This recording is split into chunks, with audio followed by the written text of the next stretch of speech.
Have you ever built your entire life on a single promise? I mean, really bet everything on it? Your home, your career, your peace of mind, your future. I did. It was a promise made to me with a warm smile and kind eyes, and I wrapped my whole world around it. And then, one Monday morning, with no warning at all, that promise was taken away. And my world, well, it just fell apart. My name is Anna, and this is my story. It's not a fairy tale, but it is about a dream house, a beautiful baby girl, and learning that sometimes the people you trust the most can be the ones to break you. And that sometimes you have to find the strength to put yourself back together. It all started, as most things do, with love. My husband, Daniel, and I, we were that couple, the ones who didn't have much, but we had each other, and for a long time, that felt like having everything. We met in college, and from our very first conversation over lukewarm coffee in the library, I knew. He had this way about him, a quiet strength, and a laugh that could make the grayest day feel bright. When we got married 5 years ago, we were just kids, really. I was 23, he was 25. Our first home wasn't a home at all. It was a small, rented room in the back of another family's house in our quiet little town of Maple Hill. I remember it so clearly. The walls were a pale yellow, the color of weak lemonade. We had a bed that creaked if you breathed too deeply, a tiny fridge that hummed a constant off-key tune, and a small wooden table pushed against the window where we ate every single meal. We could hear the family's children laughing and arguing through the walls. The smell of their dinner would drift under our door. It was never truly our own space, but at night, when the house was quiet, Daniel would pull me close, and we would talk for hours. We wouldn't just talk, we would dream. We'd whisper about the future as if it were a secret map we were drawing together. One day, Anna, he'd say, his voice soft in the dark, will have a house. Not a big one, just ours, with a garden where we can grow tomatoes. I'd smile into his shoulder, and a kitchen with a big window over the sink, so I can watch the birds while I do the dishes. And a room, he'd add, his voice getting even quieter, more serious.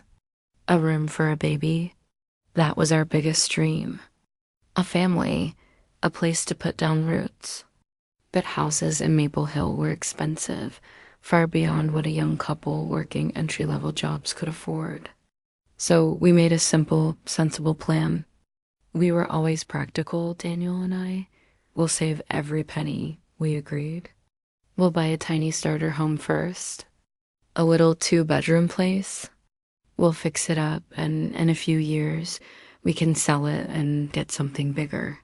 It was a good plan, a slow plan, but a safe one. The only person who didn't think so was Daniel's mother, Mrs. Grace, now Mrs. Grace. She's a character. She loves Daniel fiercely, and she's always been polite to me, but she has opinions, strong ones. She's the kind of person who believes you should always go for the biggest and the best right away. She saw our careful little plan as a waste of time, a small house. She said one Sunday dinner, waving her fork in the air, "Why would you waste your youth on something small? You need to dream bigger, you two.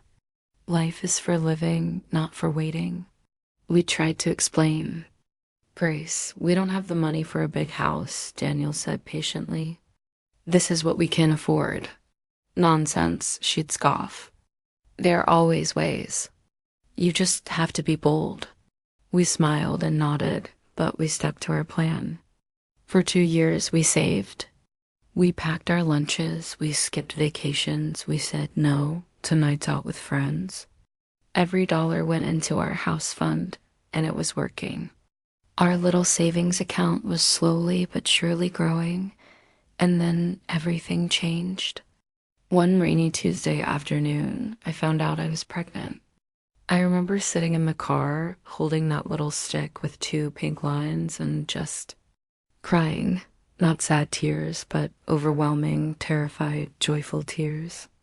Our dream, the quietest, most precious part of our plan, was coming true. I waited until that evening to tell Daniel. I made his favorite dinner, spaghetti and meatballs, and my hands were shaking the whole time. After we ate, I just handed him the little box from the pregnancy test. He looked at it, then at me, then back at the box. And then his face broke into the widest, most beautiful smile I had ever seen. He shot up from his chair, lifted me right off the floor, and spun me around in our tiny room. "We're going to be parents, Anna."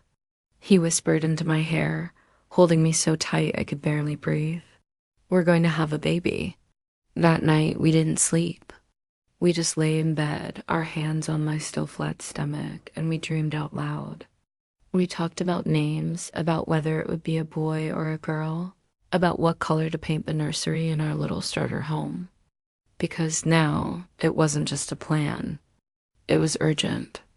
We had saved just enough for a down payment on a small house. And now we had the perfect reason to buy it. A few days later, filled with our happy news, we went to tell Mrs. Grace. We expected her to be thrilled, and she was. But then her mind started working. That look came into her eyes, the one that meant a new, bigger plan was forming. A baby. "Oh, that's wonderful," she said, clapping her hands. "But a baby changes everything. You can't bring a new baby into a tiny, cramped house. You need space. You need a garden for them to play in." "Mom, we've been over this," Daniel started. "The small house is what we can afford." And that's when she laid it on us. The promise. She leaned forward, her expression so sincere, so loving. "Don't buy a small house," she said, her voice soft but firm. "Buy the house you really want. The one you can grow into. I'll help you. I'll give you some money for the down payment. You can ask your parents too, Anna. Between all of us, you can make it work." Daniel and I looked at each other. The monthly payments on a big house would be huge. It would stretch us to our absolute limit. We'd both have to work full time, no question. I could see the worry in his eyes, mirroring my own. Mrs. Grace must have seen our hesitation, because she smiled that warm, reassuring smile and delivered the final, perfect piece of her plan. "And don't you worry about childcare," she said, placing her hand on mine. "That's my gift to you. When the baby comes, I'll take care of them. I'll be here every single day. You can go back to work, Anna, and have complete peace of mind, knowing your baby is with their grandma. It'll be my joy." It sounded perfect, too perfect. A beautiful house for our baby, and I wouldn't have to worry about finding and paying for daycare. I could keep my job, we could afford the payments, and our baby would be cared for by family. It was the solution to every single one of our problems. I looked at Daniel, and I saw the dream in his eyes, no longer a distant whisper, but a real, tangible thing right in front of us. I felt a wave of gratitude wash over me. "Thank you," I said, my voice thick with emotion. "Thank you so much, Grace. That would mean the world to us." And just like that, our sensible little plan was thrown out the window. We trusted her. We bought the bigger house. It was lovely, everything we had ever dreamed of.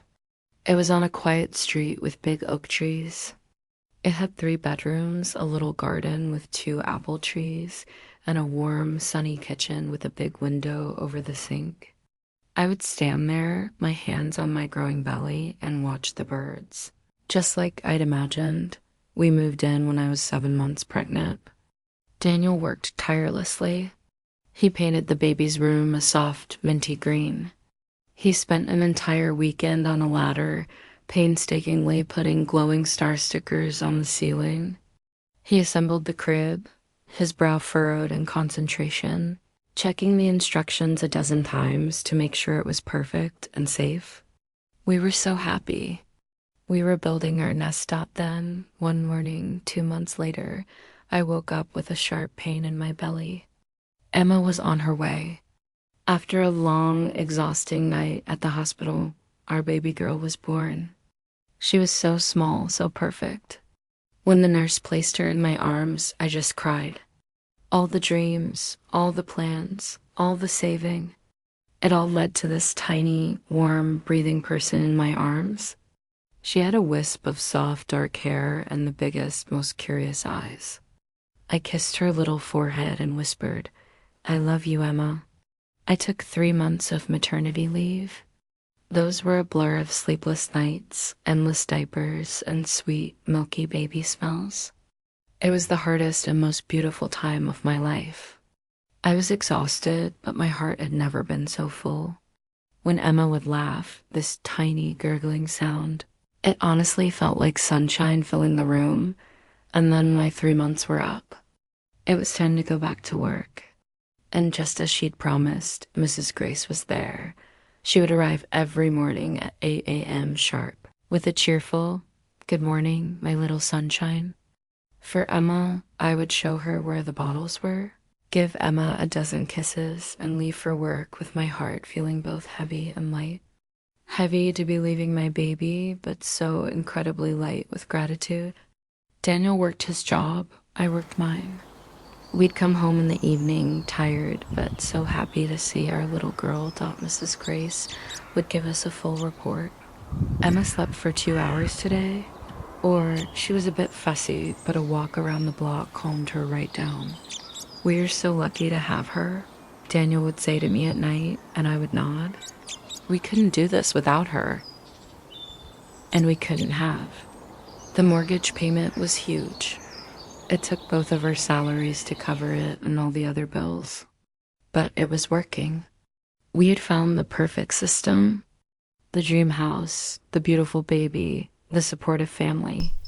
We thought we had it all figured out. We were so wrong. The day it all fell apart was a Monday. I remember the date, October 14th. Emma had just turned 1. I was packing my lunch, the smell of coffee filling our sunny kitchen. I was putting on my coat, ready to walk out the door, when Mrs. Grace, who had arrived just a few minutes earlier, spoke. She didn't have her usual cheerful tone. "Anna, I need to talk to you." I turned around. She was sitting on the sofa, her hands folded neatly in her lap. Emma was on the floor beside her, happily banging 2 blocks together. "Sure, what's up?" I said, sitting down across from her. Her face was serious. My stomach did a little flip. She took a deep breath and looked me straight in the eye. "I can't take care of Emma anymore." The words just hung in the air. For a second, I thought I'd misheard. The sound of Emma's blocks felt deafeningly loud in the sudden silence. "What? What do you mean?" I managed to ask. "Is everything okay? Are you not feeling well?" "I'm fine," she said, her voice flat. "I'm just tired. I want to rest now. I want to live my own life. I've helped enough."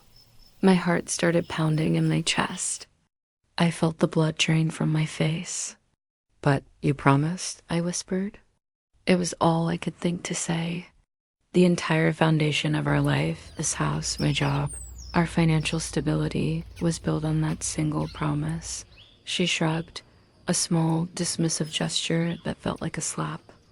"And I did help," she replied calmly. "I helped for a whole year. But I'm not a young woman anymore, Anna. I want to go out, meet my friends for lunch, take a painting class. I want to enjoy my time. I can't be tied down with a baby every single day." I just stared at her, speechless. I felt like the floor had opened up beneath me. A year. She thought a year was enough. We had bought a 30-year mortgage based on her promise. Emma was still a baby. She was too young for daycare. All the good ones had year-long waiting lists and cost a fortune anyway. A fortune we didn't have to. My mind was racing, trying to find a solution, a compromise. What if it's just a few days a week? Or maybe just in the mornings? "No," she said, shaking her head. "I'm sorry, but I can't do this anymore. My decision is final." She stood up, picked up her purse, and walked to the door. She didn't even look at Emma. "You'll figure something out," she said, and then she was gone. I didn't move. I just sat there on the sofa, listening to the click of the front door and the happy babbling of my daughter, who had no idea that our world had just been shattered. And then I started to cry. That night, Daniel and I sat at our beautiful kitchen table in our dream house, and the silence was suffocating. I had told him what happened over the phone, and he had come home early. He just stared into his empty plate, his face pale and drawn. "What do we do now?" He finally asked, his voice barely a whisper. I shook my head, tears streaming down my face again. "I don't know," I choked out. "I don't know." There was only one thing to do. The next day, I called my boss and told him I couldn't come back. I had to quit my job. There was no other choice. Suddenly, I was a stay-at-home mom.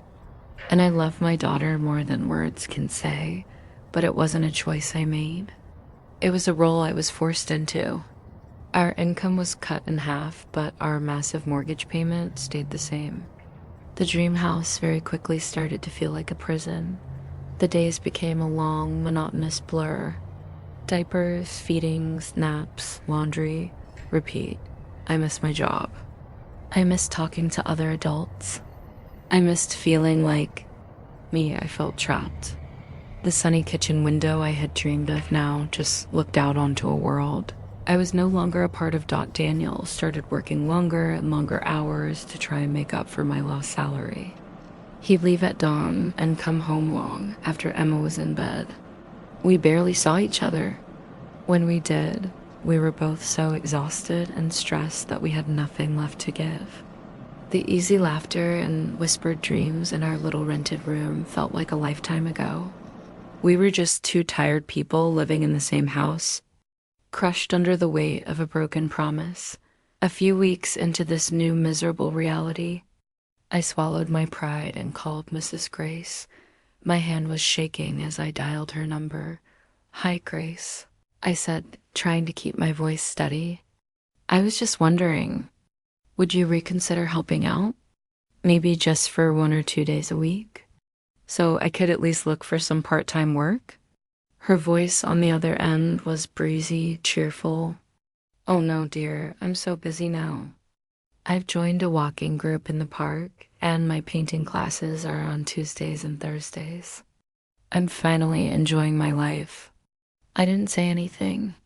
I just stood there, holding the phone, feeling the cold, bitter anger rise in my chest. "You're enjoying your life? What about our life?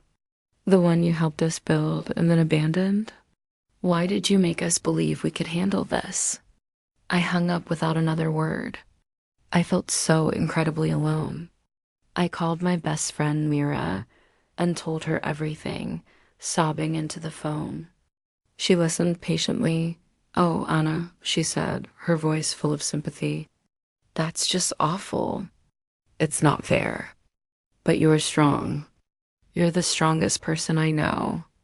You will find a way through this." Her words were a tiny life raft in my ocean of despair. That weekend, Daniel and I, desperate, went to visit his father and stepmother. They lived about 30 minutes away in a small, cozy house. They were kind, gentle people, and they adored Emma. After lunch, with my heart in my throat, I explained the situation. How Mrs. Grace had backed out, how I had to quit my job, how we were struggling to keep our heads above water. Daniel's stepmother, a lovely woman named Carol, reached across the table and took my hand. Her eyes were full of compassion. "Oh, you poor things," she said. "Of course, we'll help. What do you need?" "Anything," I said, my voice cracking. "Even just a few hours on a weekend would be a lifesaver, so I can rest or just have a moment to myself." Daniel's father nodded. "We're not as young as we used to be," he said with a small smile. "We get tired quickly, but we can absolutely come on Saturdays. We'd love to take our granddaughter for a few hours." I almost burst into tears, but this time they were tears of relief. A few hours a week. It felt like $1 million. It was a tiny pinprick of light in the darkness. Their help on Saturdays was wonderful, but the weekdays were still a lonely struggle, and the financial pressure was immense. Every bill that arrived was a source of anxiety. Daniel was working himself to the bone. I could see the exhaustion etched on his face one afternoon. While Emma was napping, I sat down at my laptop, determined to do something. I started searching for work from home jobs, anything. After days of scrolling through jobs I wasn't qualified for, I found a small listing. A company was looking for people to write short, simple stories for children's educational apps. I'd always loved writing. I applied, not expecting anything. A week later, I got an email. They wanted to give me a try out. It was a start. The pay was small, but it was my money. It was a connection to the outside world. I wrote whenever I could, during Emma's naps, late at night after Daniel was asleep. It was exhausting, but it made me feel useful again. It made me feel like Anna, not just Emma's mom. Things slowly, very slowly, started to find a new rhythm. Daniel got a small promotion at work. It meant even longer hours, but a little more money. His parents came every Saturday like clockwork, and I wrote my little stories. It was still incredibly hard. We were still just barely scraping by, and then, one sunny afternoon, about 6 months after she had walked out, the doorbell rang. It was her, Mrs. Grace. She was wearing a new dress, and her hair was styled differently. For a moment, I just stared at her. "Hi, dear," she said, a little hesitantly. "Hi," I said, my voice flat. "Come in." She stepped inside, and her eyes immediately found Emma, who was now toddling unsteadily around the living room. A genuine smile lit up her face. "Oh, look at her. She's gotten so big. She's walking." "Yes," I said. We stood in an awkward silence. I made tea, and we sat at the kitchen table. Finally, she looked at me, her eyes filled with an emotion I couldn't quite read. "Anna," she began, "I know you were upset with me. I know I made things very hard for you." I didn't say anything. I just looked down at my hands. "I was selfish," she continued, her voice softer now. "When I retired, I had all these ideas about what my life would be. Freedom, travel, hobbies. And when I was here every day, I felt trapped again. It scared me, but I didn't think about how it would affect you. I didn't realize how much you were depending on me. I saw you both as so capable, I just assumed you'd figure it out." She paused, taking a shaky breath. "And then I heard from Daniel's father how much you were struggling, how you had to quit your job. Anna, I made a mistake. I'm so sorry." I looked up at her, and I saw tears welling in her eyes. And in that moment, the anger that had been simmering inside me for months began to cool. It was really hard. "Grace," I whispered. "It almost broke us." "I know," she said, her voice thick. "I can't come every day. I can't go back to that, but maybe I could help 1 or 2 days a week. For real this time, so you can work or rest or do whatever you need. I miss my granddaughter, and I miss my son." I felt a warm, melting feeling spread through my chest. It wasn't perfect forgiveness, not yet. The scar was still there, but it was a start. It was a bridge being rebuilt. "That would help so much," I said. And I smiled. A real, genuine smile. And so we began again. On a new foundation. Not one built on a perfect, unbreakable promise, but on something more realistic, more human. My mother-in-law started coming on Tuesdays and Fridays. She would play with Emma, take her to the park, and read her stories.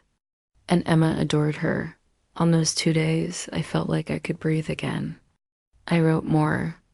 I even took an online course to improve my skills. I started earning a little more money. Daniel's parents still took Emma on Saturdays. Our life was no longer a two-person struggle. It was a team effort. Daniel and I started talking again. Really talking. We'd leave little notes for each other since our schedules were still so different. I'd leave one by the coffee machine. You're the best dad. I'm proud of you. He'd leave one on my laptop. You're doing great. Anna, keep writing. Small words that carried so much love. One Sunday, we all went to the park together, me, Daniel, Emma, and Mrs. Grace. The sun was shining. Emma ran through the grass, her laughter echoing in the clear air. Daniel was taking pictures. Mrs. Grace was helping Emma pick tiny yellow dandelions. I sat on a bench, watching them. My family, not perfect. A little broken and a little patched up. But real doubt later that night, after Emma was asleep, Daniel took my hand. You know, he said quietly, I don't think I ever want to move from this house. I looked at him, surprised. Really? Even after everything? He nodded. Yeah, because it's not just a house anymore. It's the place we learned how to fight for each other. It's the place we learned how strong we are. And he was right. Life doesn't always go according to our simple, sensible plans. Sometimes promises break and people let you down. Sometimes you find yourself lost in a dark place you never expected. But I learned something in that darkness. I learned that I am stronger than I ever thought. I learned that help can come from unexpected places. And I learned that forgiveness isn't about forgetting. It's about choosing to build something new on the broken pieces. We aren't the same two kids who dreamed in a tiny rented room anymore. We're tired, we have a few more scars, but we're still here. Together, and our daughter, our little Emma, she still laughs like sunshine. And now our house is filled with it.